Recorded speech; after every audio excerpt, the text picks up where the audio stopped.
The race is on to build gas-sipping small cars in the U.S. Ford Motor, the only American automaker not to receive federal aid, is now getting $5.9 billion in U.S. loans to accelerate production of fuel-efficient cars. And our Greg Miles is here with the CEO, Alan Mulally. Greg? That's right. I'm here with Ford CEO Alan Mulally, coming to me from the company's main U.S. research center at Ford's headquarters in Dearborn, Michigan. Mulally aggressively lobbied for these U.S. funds, key to the company's small car strategy. Alan, welcome. Glad to be here. Good to see you, Greg. Congratulations on the $5.9 billion loan. I wanted to ask you this: these loans obviously are going to help you sharply boost your fuel efficiency and hit those new, more stringent fuel efficient standards for the U.S. by 2016, 35 miles per gallon average fleet. How much more funding do you think you'll need from the U.S. actually to hit that goal over the next few years beyond this 5.9, if at all? I understand clearly, Greg, that this is about the amount that we had put in our business plan following the 2007 Energy Independence and Security Act, because we all knew, led by the government, that we're going to need to make an investment to improve the fuel efficiency of all of our vehicles, not just the small ones. So it's about in line with what we have in the business plan. And so this is, as you said, this is a really positive development for us that continue the transformation of the Ford product line. So if you're spending actually $14 billion, on advanced technologies over the next 7 years, that really Ford would really be paying or financing the lion's share of that.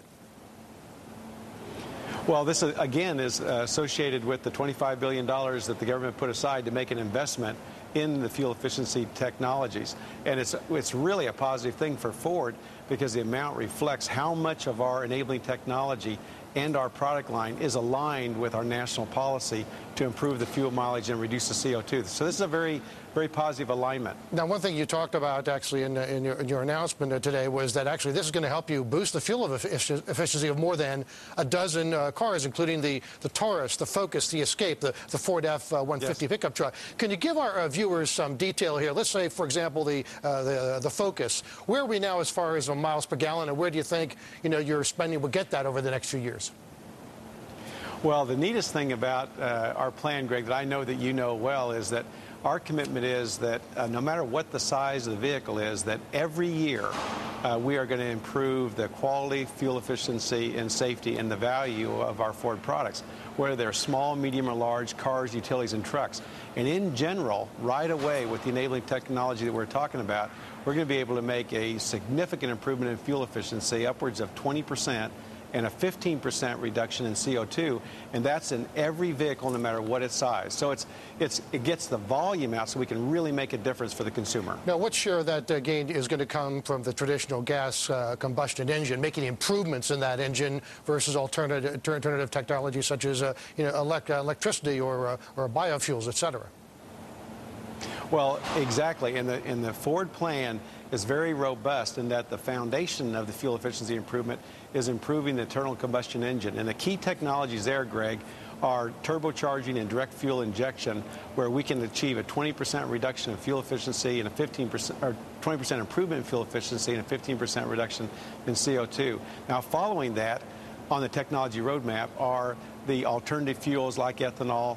Then we move to the hybrids. Then we move to the all-electric vehicles. And we also announced today that we're going to have a commercial Transit Connect van that's going to be all-electric, and a Focus, as you mentioned, is also going to be an all-electric vehicle. So it's that full complement of fuel-efficient vehicles. How do you plan to catch up to rivals like General Motors, Nissan, as far as the electric car? Because it looks like that your models are going to come out after them.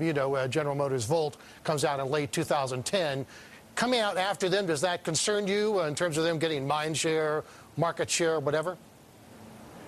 No, it doesn't, Greg, because clearly we are in the marketplace now with hybrids, and the electric Volt is a hybrid also, but we're already in the marketplace with a hybrid. The Fusion hybrid today, 41 miles to the gallon, the most fuel-efficient vehicle in this class, of course, the Escape and the other vehicles. But then also we have announced the all-electric vehicles, both in the vans and also in the passenger vehicles.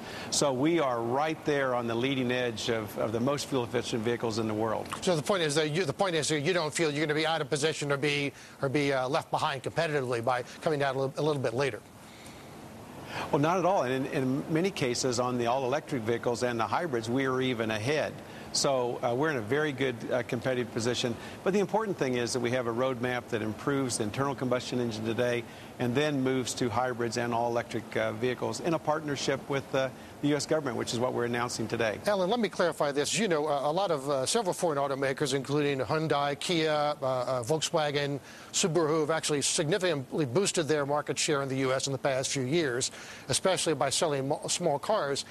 How are you going to be able to sell small cars in the U.S. and make a profit, given these, low-cost products already being sold in the U.S.? Well, a very important question, Greg. In Ford's case, as you well know, we have world-class cars, small and medium and large, all around the world. In the United States, we're making a commitment now that we are going to offer the consumers small and medium cars in addition to our larger vehicles in the United States.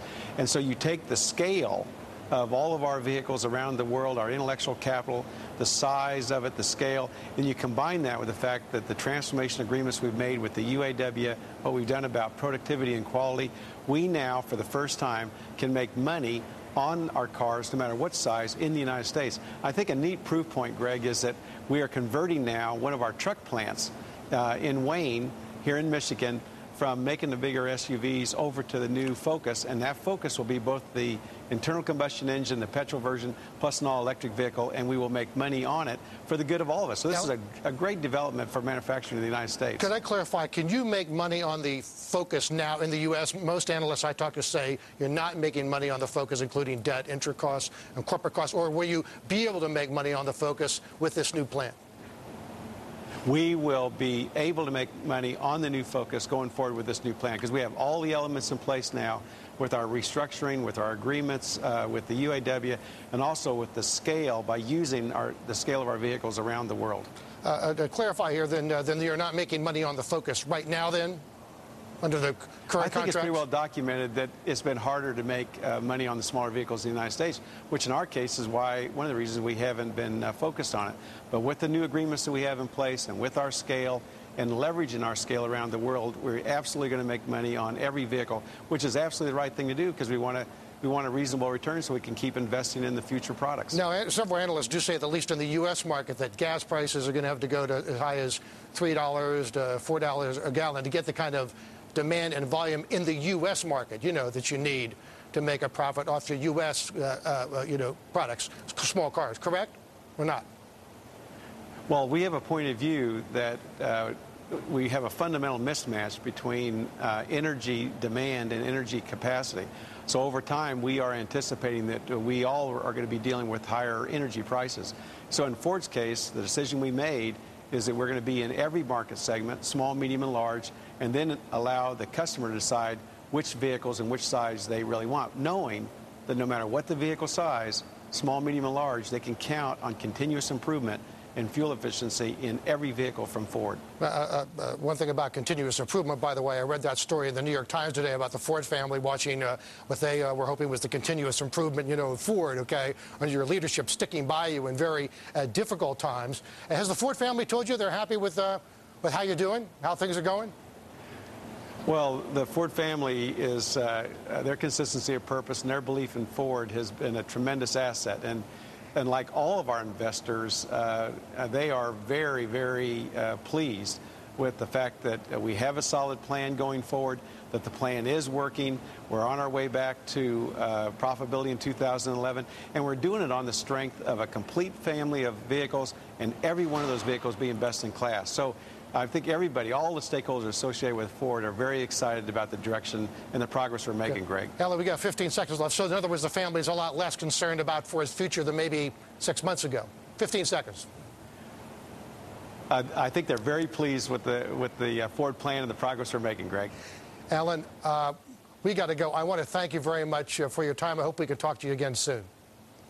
You bet, Greg. Thank you. And congratulations on the $5.9 billion loan. There you have it. There you have it, Alan Mulally, CEO of Ford Motor Company, talking about the race to develop fuel-efficient vehicles, including small cars. Back to you, Matt. All right, Greg, thanks very much.